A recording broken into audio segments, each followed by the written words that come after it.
હાઈકોર્ટમાં આજે સુનાવણી થઈ હતી તો સુનાવણીમાં હાઈકોર્ટે સવાલ પણ કર્યા કે આ ઘટના માટે આખરે જવાબદાર છે કોણ। બધા એકબીજા ઉપર દોષનો ટોપલો ઢોળી રહ્યા છે। તંત્ર, પોલીસ અધિકારીઓ, તમામ લોકો એકબીજા ઉપર ઢોળી રહ્યા છે તો આખરે જવાબદાર છે કોણ તે સવાલ હાઈકોર્ટે કર્યો। સાથે જ 2.5 વર્ષથી આ આખું ગેમ ઝોન ચાલતું હતું અને તમે ઊંઘતા હતા, આ સવાલ પણ હાઈકોર્ટે કર્યો। સ્વાભાવિક છે કે આ સવાલ થવો, કારણ કે જ્યારે 2.5 વર્ષથી આ ગેમ ઝોન ચાલતું હોય અને અધિકારી અને તંત્ર એમ કહે કે અમને ખબર નથી। એક ફોટો પણ વાયરલ થયો હતો, જે ફોટો ગઈકાલે અમે તમને દેખાડ્યો હતો, જેમાં તમામે અધિકારીઓ ગેમ ઝોનની મુલાકાત લીધી હોય તેવું સ્પષ્ટપણે દેખાય છે। તો હાઈકોર્ટના નિર્દેશોનું શું અમે એવું સમજીએ કે તમે આ ખાડા કાન કરો છો? આ સવાલ પણ હાઈકોર્ટે કર્યો અને આ વાત સાચી છે, ખોટી પણ નથી, કારણ કે અધિકારીઓનો જ્યારે એ ફોટો દેખાતો હોય એ સ્પષ્ટ પુરાવો છે કે અધિકારીઓ ગેમ ઝોનની મુલાકાત લેવા ગયા હતા અને ખુલાસા જ્યારે એ થાય છે કે ગેમ ઝોન પાસે ન તો બીયુ પરમિશન હતી, ન લોકેશનની પરમિશન હતી, ન ફાયર એનઓસી હતું, ન બીજી કોઈ પરમિશન। હાઈકોર્ટે એ પણ સવાલ ઉઠાવ્યો કે શું તમે આંધળા થઈ ગયા હતા? તમે અને તમારા અધિકારીઓ કરે છે શું? તેવો સવાલ પણ હાઈકોર્ટે તંત્રને કર્યો, કારણ કે જ્યારે આ તમામ ઘટનાઓને જોઈન ધ ડોટ્સ કરવામાં આવે ત્યારે એ વાત સ્પષ્ટ દેખાય છે કે અધિકારીઓ છાવરી રહ્યા છે સંચાલકોને, કાં તો પછી જાણી જોઈને આ ખાડા કાન કરે છે। અધિકારીઓને ક્યાંક ને ક્યાંક ખબર તો હશે જ કે કોઈ પ્રકારની પરમિશન નથી, પરંતુ ચાલે છે તો ચાલવા દેવું છે, તે પ્રકારનું વર્તન અધિકારીઓનું દેખાઈ રહ્યું હોય તેવું લાગે છે।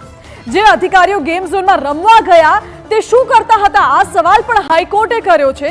એ ફોટો વાયરલ થયો હતો, એ ફોટોના આધારે હાઈકોર્ટે આ સવાલ કર્યો છે। શું અધિકારીઓ ગેમ ઝોનમાં રમવા માટે ગયા હતા? એ સવાલ ચોક્કસ થાય છે, કારણ કે અધિકારીઓનો ફોટો વાયરલ થયો, પરંતુ તંત્ર તો એવું કહે છે કે અમને તો ખબર જ નથી આ ગેમ ઝોનની।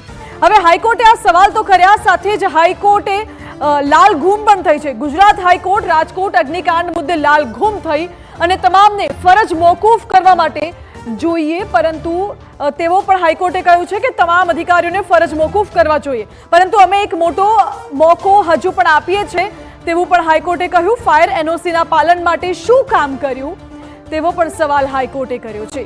તમામ કોર્પોરેશનના ચીફ ફાયર ઓફિસરને પણ સોગંદનામું દાખલ કરવા માટે આદેશ કરવામાં આવ્યો છે, કારણ કે તમામ જે મહાનગરોમાં છે ત્યાં પણ ગેમ ઝોનની તપાસ કરવામાં આવી રહી છે। અમદાવાદ હોય, સુરત હોય, વડોદરાના મ્યુનિસિપલ કમિશનરને સોગંદનામું રજૂ કરવા માટે આદેશ કરવામાં આવ્યો છે અને ભવિષ્યમાં શું કરવા માંગો છો તે અંગે પણ ખુલાસો કરવા માટે હાઈકોર્ટે ચોક્કસ પ્રકારે આદેશ કર્યો છે। હવેનું પ્લાનિંગ શું છે ગેમ ઝોનને લઈને, તેને લઈને પણ હાઈકોર્ટે આદેશ કર્યો છે। મહત્વનું છે કે સરકારે પણ આ ઘટના ઘટી ત્યારબાદ એક પરિપત્ર બહાર પાડ્યો હતો, જેમાં નિયમો લખવામાં આવ્યા, માર્ગદર્શન આપવામાં આવ્યું કયા નિયમો હોવા જોઈએ ગેમ ઝોન માટે, તે તમામ બાબતોને લઈને એક પરિપત્ર બહાર પડાયો।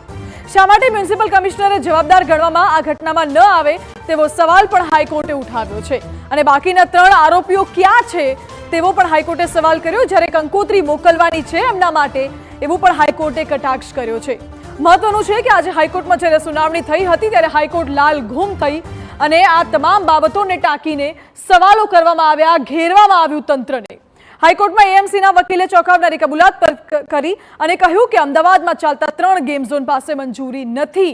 હાઈકોર્ટે કહ્યું કે 2 વર્ષથી મંજૂરી વગર ગેમ ઝોન ચાલતા હોય તો કોર્પોરેશનની જવાબદારી છે કડક પગલાં લેવાની। અત્યારે તો પગલાં લેવાની વાતો થઈ રહી છે, કેટલાક અધિકારીઓને ફરજ મોકૂફ કરાયા છે, તપાસ ચાલી રહી છે। શું ન્યાય મળશે લોકોને? એ સૌથી મોટો સવાલ। ફિકર આપનીમાં આગળ વાત કરીએ છીએ અન્ય સમાચારોની પણ। હાલ સમય થયું છે કે નાનકડા બ્રેકનું।